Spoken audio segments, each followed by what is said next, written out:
Hi, this is Quinlan, and today I'm in Nagano Prefecture where I'm going to learn about, yes, maybe you guessed it from this outfit, how to make soba noodles.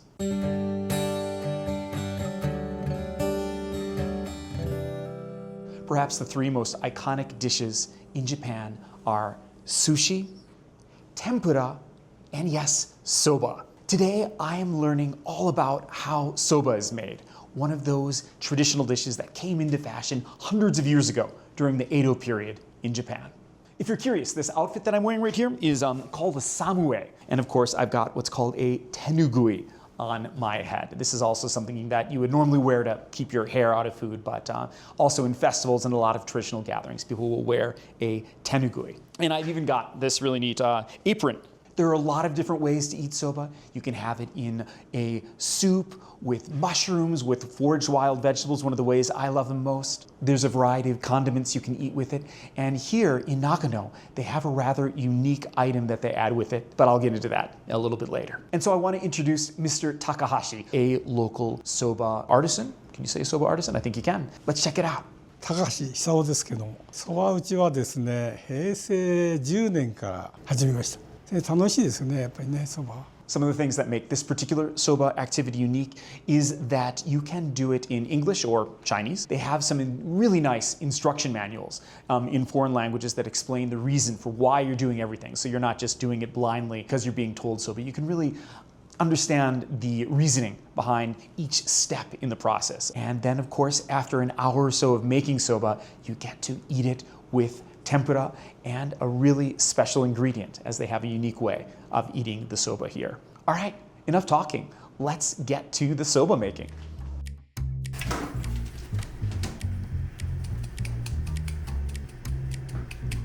で、水を入れます。Okay, 水は3回に入れます。半分半分半分。今日は200グラム。100のこう回すように。水が手につくとはくっつきますね。こうかけて。Cover the water up. これこれ。Fingers こう spread やっ out. ていくしょ。Ah, make sure your fingers are really spread out. Okay. はい。はい。 Okay. もう動作は小さく大きくね。大きくだけど速い方がいいです。 There's these little balls of moisture in there, and I'm trying to get the little balls of moisture out by like rubbing it out. So there's all these little balls in it. こうなったら一つにまとめてます。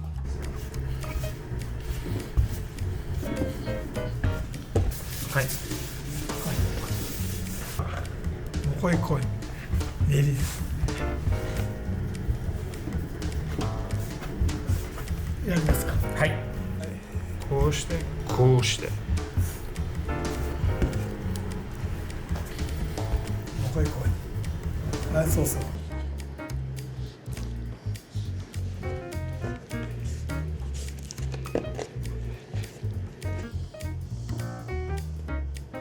これへそ出しってやつです。おへそ。はい。それでこれをこれ絞ります。これ中抜く空気を抜く絞ります。きれい。それでこれをきれいきれい。 2時から半分、2時から8時上から押すここにここに周りでまた回してまたこう片でこっちこう片でこう。Oh, okay. はい。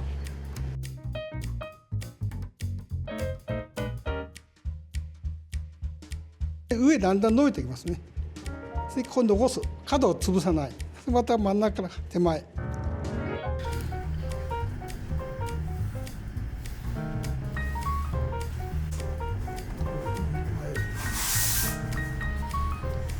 今度伸ばしたいとこ立てますね。まずは2枚4枚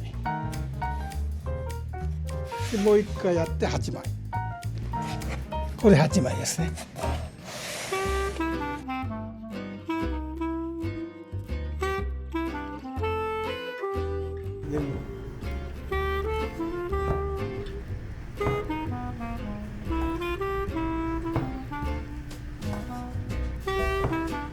まあまあまあ。OK。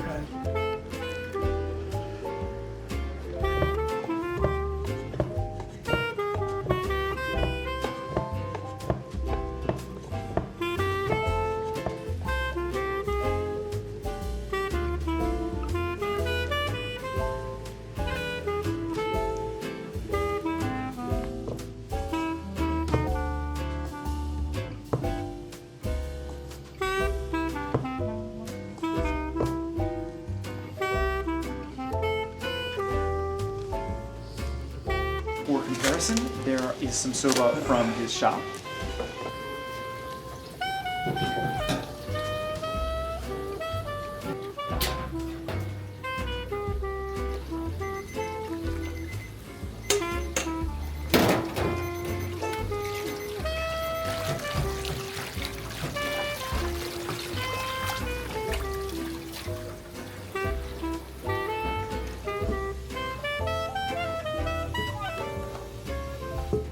So here what I've got in front of me. On the right side right here is soba noodles that were made at the restaurant here.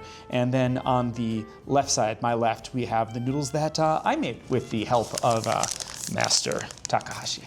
And so when you're eating Japanese food, the first thing, of course, you always say is itadakimasu. And I'm just gonna try the soba first, see if I can tell the difference. Now, this sort of zaru soba, or mori soba as it's called, is served chilled and just on top of like bamboo there. And you dip it in tsuyu and then eat it. So I'm just gonna try a little bit of this. First, the restaurant soba here. And make a mess of things. And dip it in there. Yeah, no, that's good. That's the typical soba that I've come to know and love here in Japan. And now let's try this handmade fresh soba that we just made right here.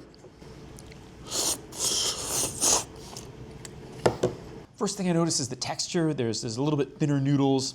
Yeah, they're similar because, to be honest, soba is a subtle flavor, but it is a really delicious flavor. Now, I want to try doing something that is the local specialty for soba here. What I've got here, you can see, I'll show you here, is basically walnuts. And you take the walnuts and then you would sort of mash them a little bit here, and then after that, you put in the tsuyu in the walnuts. You need to eat the soba with the walnuts, which I've never done before. That's kind of a unusual regional thing, so let me give it a try. Okay, and so I guess this is probably good. And so I've got a little bit of the tsuyu here, and I put it right into the walnuts. And yeah, let's give that a try. First time trying this. 25 years in Japan, I've never had walnut tsuyu soba. Let's see what that's like.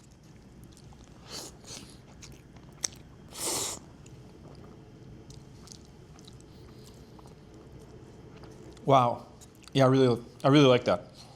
I mean, let's be honest, walnuts are really good, so eating soba with walnuts is pretty much ideal. The texture is really good. You've got the chewy noodles and then adding like this crunchy walnut nutty flavor to it is both texture-wise and flavor-wise. It's really interesting. I 100% recommend trying just adding crushed walnuts in with your tsuyu. Why not? Tsuyu, of course, is like similar to soy sauce, but it's a little lighter. And that's what you usually are dipping this in.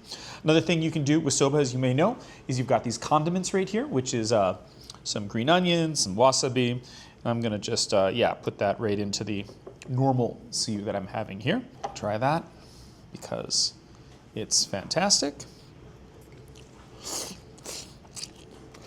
To be honest, I was really hungry. I didn't really have much of a breakfast this morning, so this is really great to be eating. It's lunchtime. And they've given me some really nice tempura here from the local restaurant as well. I've got some maitake mushrooms, shrimp, potato, green pepper, all sorts of good stuff here as well. Lucky me. Yeah, it's a lot of fun. It's really interesting to learn how to do it, and this all impacts the flavor and the texture of the noodles. And so yeah, just coming here a few times and learning how to make soba, then you can go back to where you're from and become the soba master of your community. Wow, that was a good lunch. I have to say, making soba was a lot harder than I visualized it being. And I'm gonna definitely try this again and see if I can't improve my skills next time. I know I may have been embarrassingly bad this time, but yeah, practice makes perfect, right? Well, practice at least makes better than before, at least. Soba is a deceptively simple, humble food, but it's also really good for you and actually really delicious. And it's also vegan. Of course, the one thing that might not be vegan is the dashi and the sort of dipping sauce that you can get with it, but there are vegan versions of that available. And so this is 100% vegetarian, of course, and very easily made vegan. So if you're in Tokyo or all the way up here in Karuizawa, which is where I am right here in Nagano Prefecture, I really recommend that you come by to this location. I've got, of course, all the information about how to order this tour, make a reservation. I don't think you need much notice, and you can come up here, try it for yourself. You can make enough soba to bring some back with you. Again, all the information in the description. All the items that are involved in this activity are actually available for you to buy and bring home if you like. The samoe I'm wearing here, this apron that I've got. The most popular item, I'm told, that people who do this activity buy and bring home with them is the soba making knife itself. I mean, look at this. This is kind of indispensable if you want to be true soba making master. And so, yeah, if you want to get one of these at a reasonable price, you can come here. You've got a nice thing so you're not going to cut yourself. Comes in a box, be easy to bring home with you.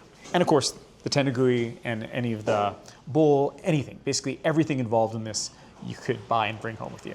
I'll of course put all that information in the description, all the links that are applicable. Thank you so much for watching, and I'll see you on the trails.